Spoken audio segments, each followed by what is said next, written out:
it's your girl Kayla and I'm back with another video. So today we are going to be addressing the elephant in the room, and that is how we're going to tell our kids how they were conceived, because whether we like it or not, children have a natural desire to want to know their birth story, their conception story, even if it was I got knocked up in the back of a Pinto on prom night.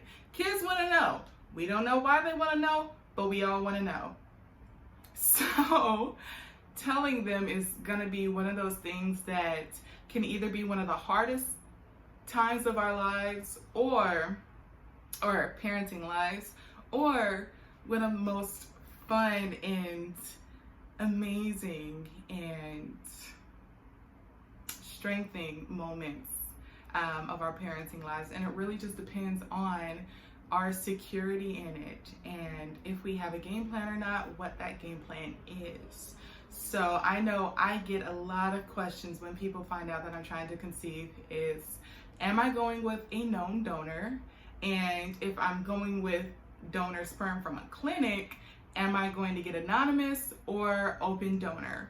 And also, some of the more offensive questions that I get are, well, how are you going to explain to your kid that they don't have a dad? Because I know if I grew up without a dad or blah, blah, blah, like I would have went through this and I would have went through that. And I get that's your struggle, that's what you went through, but that doesn't mean that that's what my child is going to go through. Plenty of people grow up without with only one parental figure in the home. Some of them only grow up with a father, some only grow up with a mother, some have two moms and two dads because either both their parents are gay or both are heterosexual, or one has three moms and the other one has three dads, or there's so many. There's so many different things, and it's the reason why we get those questions is because we are all trained up with that traditional family setup where you have mom, dad, kids, grandparents on both sides, aunts, uncles, and it just spreads out. And that's what it's supposed to look like. Everybody's going to be one big ohana, and it's just so great. But as we get older, we realize that's not the case with everybody. And just because that your family doesn't have that traditional model that we were all trained to have in our minds doesn't mean that your kid's going to turn out horrible or feeling like they're missing a piece of them. They might. There is that chance, and I can't tell you what that percentage is of a chance that your children are going to feel that, but I can tell you that there is a way to address it, and there's a way to embrace it and work with it. So in the sperm donor packet that I received from my fertility clinic after my orientation, as you guys know, I'm between staying at the fertility clinic and going with a midwife. Once I finally have my HSG test and find out if my fallopian tubes are open or not, I will be able to make that final decision, because the midwife can't do anything with closed tubes. She can't do IVF. So that is why I'm still in between. I just need my period to, finally show up. So anyways, in the packet that I received though, it went over the things that you should look for in a sperm bank and in a donor and all these genetic breakdowns and things. And that was cool. That was like the first 4 to 6 pages. The next 42 though were about addressing that elephant in the room. And what it all boils down to is our own confidence in the decision that we are making. Is this the best decision for me? Yes, no. If there's a better decision, do I know about it? Am I ready for it? No, yes. Why are we not going with it? And just understanding all of that.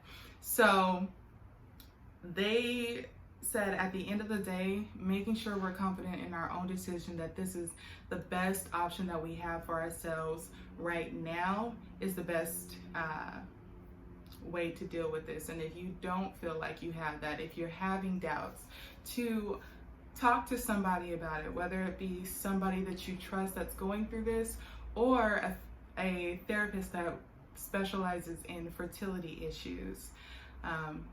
Make sure that you talk to somebody and you get that foundation, because that's what's going to make all the difference when you have all these naysayers and when you have your own negative thoughts.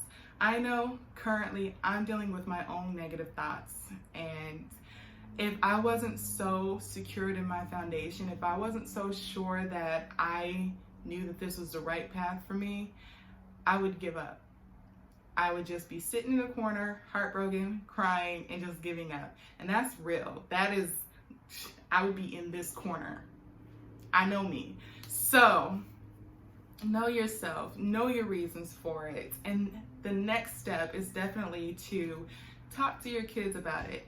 There are a few people that feel like they're not going to tell their kids how they were conceived, and it's just going to be a huge mystery. That is your choice. I can tell you though, that's not going to work for me, because I can't keep secrets.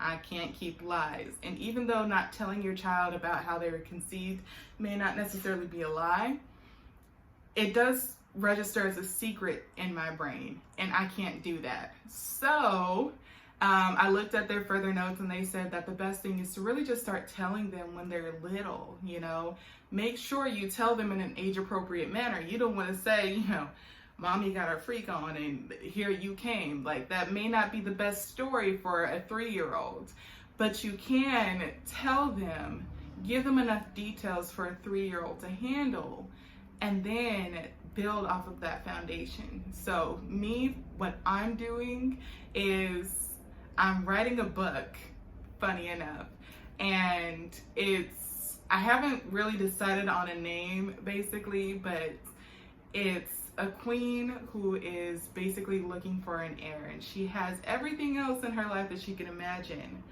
except an heir, and that's all she's ever wanted. And so it goes through this whole journey, and it's amazing. Well, I'm biased because I'm writing it, or I wrote it, but I just think it's amazing because it reminds me of another family member's story who was adopted, and she always knew she was adopted because her adoptive mother let her know that she was unofficially adopted and that her biological mother could always come and take her.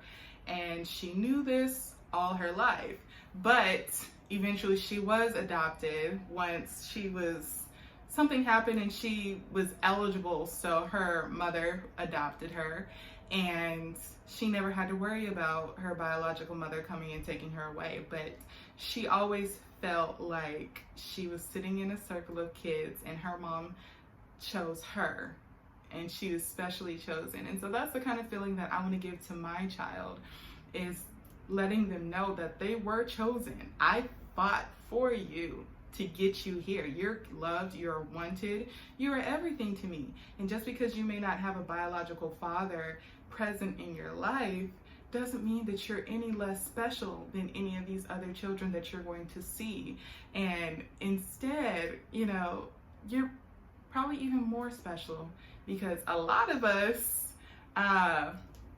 may not necessarily be the same for y'all, but I know a lot of folks I know, me and my siblings, our parents were just married and living their married lives, and oh, hey, I'm pregnant. Oh, okay. Second time around, hey, I'm pregnant. That one was planned. Cool. But me and the younger one, 3rd and 4th, they're just like, I know once you're married, you're supposed to procreate, but we're tired, So anyways, a lot of us aren't planned, and my child's going to know that they were planned. They were planned. They're loved so much. And so that is my whole approach to this. And it may work, it may not work, but at the end of the day, I feel like that's what's best for me and my child. And if in doubt, if you don't know anything else, just raise your child with love and acceptance and help them feel secure. Because if they feel secure, they feel like they're loved and they're accepted, they have an unconditional love from their parents, that's gonna go so far. It's gonna go so far. And maybe they become teenagers, hit puberty, whatever, and they start to have those attitudes and start to have those hurt feelings. You just have to listen to them. Just listen to them, talk to them. Don't get on the offensive. You know that teenagers, you know that children aren't good with expressing their feelings and identifying the cause for their feelings. So just knowing that, remembering that, and just being willing to get down and dirty and just be there with them and be there for them in it.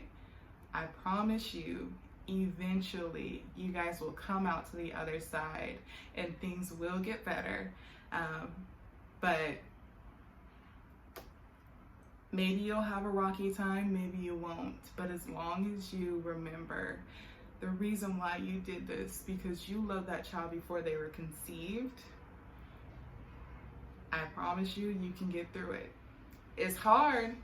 It is so hard. It's not going to be easy, but we are strong and we will get through it.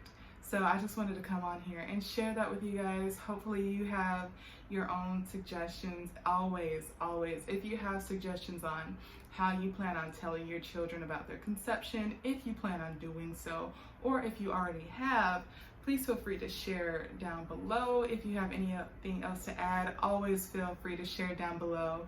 If you have any friends or loved ones that are trying to conceive, whether they are by themselves or with a significant other, feel free to share this video with them. Hit that like button and don't forget to subscribe and hit that notification bell so you are notified every time I upload. And I will see you guys next week.